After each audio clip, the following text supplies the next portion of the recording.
So I'm walking by the highway right now. All right, the little zooming of the cars is slowing down. And I'm just thinking about how 95% of human beings, we are subjected to the veil over our eyes, otherwise known as the matrix, or the web that's over us, known as Maya. And Maya is the Hindu goddess, which represents delusions and illusions, casting the veil over reality. So you see things distorted in this third dimensional earth realm. And I'm just really starting to think about how the mind really works. And I'm daring to say that transcendence is not as difficult as we think it really is. Okay? The mind is so sticky and elusive, and things get magnified. The more you believe something, the more you magnify it. So if you believe the subconscious mind, it has so much power over my life, and it's hard to change my life because the subconscious rules 90% of our life. Now there's a truth to that, but I'm starting to really let go of tuning into that too much, because your favorite self-help gurus is always say it. Dr. Bruce Lipton. I love Dr. Bruce Lipton and what he does, bridging the scientific with the spiritual. And you always hear him say it a lot. Whether it's Ralph Smart, whether it's him, whether it's The Secret or whatever. You keep hearing that, and although there's a truth to it, is a trap to keep thinking that way. Okay. One should be focused more on being as conscious and aware and the witness as much as possible. I'm talking about make it a habit. Make it, how there's negative habits like smoking a cigarette every 2 hours?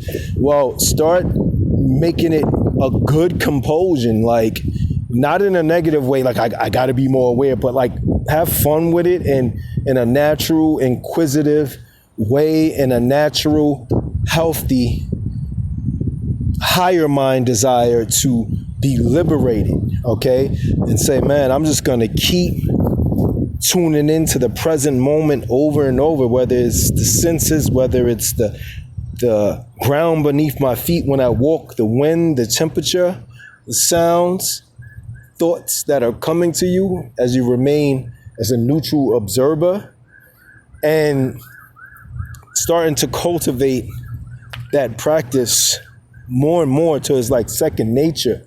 The more aware that you are, the more present as you are as the present witness, then the subconscious mind, you don't have to worry about that no more like that. Now, don't get me wrong. Even if you cultivate 15% of your day being aware, being the witness, being the observer, that's a tremendous leap, because supposedly people are only barely aware 10% of the time of day, barely 10%. People more like 5%, So if you get into 15 or 20, you're gonna see drastic life changes. All right. So just start focusing more on being more, cultivating mindfulness as much as possible. And the epiphany that I use that word a lot. I get epiphanies, that's how I like to do my videos sometimes, spontaneous. And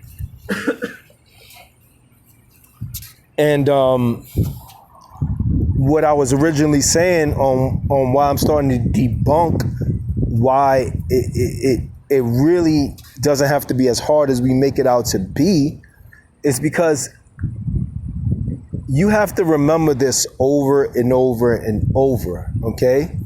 The more you start to debunk the idea of who you are, what a human being is, what reality is, if you constantly debunk that over and over and over, your identity and who you thought you was for so long, then when that falls apart, then you're standing grounded in reality. Okay? Now, the big question mark is, what exactly is reality? Well, those who transcend, it doesn't have to be like master guru kind of status or anything, but you'll start getting glimpses on what this thing called reality really is. This field of infinite potentiality, and with millions of different pathways and possibility. And as you remain as the observer, and supposedly when you start debunking all the parts of the shadow self, the delusions, I was about to make an important point before I sidetrack, but this is not a bad sidetrack. But as you start to debunk all that, supposedly you start to access the bliss consciousness, because what else is bliss or heaven when all fear is gone? And then you just look at the trees and marvel. You look at the sky and awe. You feel the air for the first time touching your skin, the breath in your lungs. And you see nothing but potential. You see nothing, not being a Pollyanna. Look up what that is. Somebody who lives in an imagination of, everything is all kumbaya, not being like that. You are aware that there is darkness in the world, but your light is shining so much that you're not even in that frequency. Okay? So back to the main point that I want to say. I'm glad I left this for the last powerful point.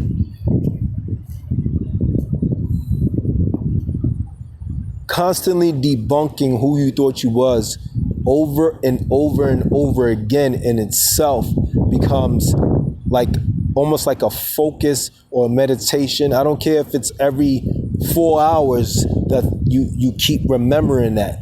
Pretty soon the gap closes from 4 to every 3 to every 2 to imagine getting to a level like every 5 minutes and down to every minute, and then you just living in that state of just debunking all delusions. That the delusions will actually stop coming. You're like the walking Buddha then, okay? Or the Christ consciousness. And this is what I want you to remember. And this applies to every human being on the planet. Yes, I'm going to dare to say that. Some people can hit me with 1,000 philosophies and say, well, really, it's really this, and the quantum is really this and that. I dare anyone to challenge this, right? For those who just like to be nitpicky and just want to debate. All of us is caught up in a delusion of thinking that we are our memories and our experiences, and mixed in a concoction of emotional surges, energy intrusions, okay? Because that's important too. You ever sitting somewhere on the train, all of a sudden you was feeling fine, and when you left the train, you angry all of a sudden because there's shit going around in the field, the quantum field. There's shit in the air, man. Like, you could look at a bill. Sometimes it could be like a billboard that triggers you. Sometimes you ever get a strange thought when you're sitting somewhere? It's like currents, like in the wind. Gets in your energy field, and then you're like, what the hell is that? Like, it's all okay. But once again, debunking what you are as a human being is important. How can you be your memories? The memories is just secluded to the brain. The brain compartmentalizes like different things, like a master computer. And then when you get a stimulus from out there, then it's a nervous system response. It goes up the spine, and then it meets with one of those little compartments of like, oh, that's related to that. And then it triggers you into the same habitual pattern response, this and that. That's all the brain is. It's a master computer memory. Your current title of who you think you are. I am a carpenter. I am an electrician. How can you be any of that? That's just a title. An electrician for 25 years can wake up and just say, you know what?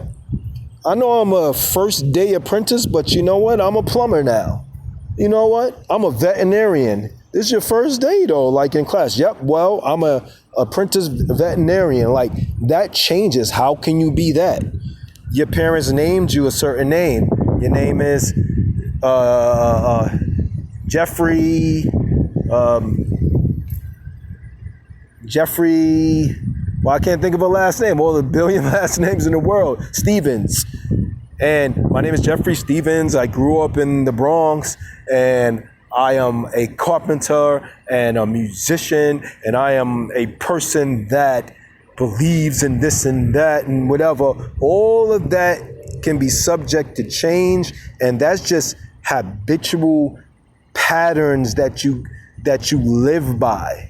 Habits and patterns, that's all it is. You can wake up tomorrow and completely, now they're going to be resistance, of course, different parts of yourself being programmed for so long, but you can just assume completely different identity. You can go to the birth certificate place and completely give yourself a brand new name. People say, you can't do that. Your parents gave you the name. Who said you can't do that? It don't matter if your parents gave you that name. My name is Jeffrey, whatever. Now my name is Henry Geraldo. Why I said Geraldo, I don't know. I don't know. It just came spontaneous.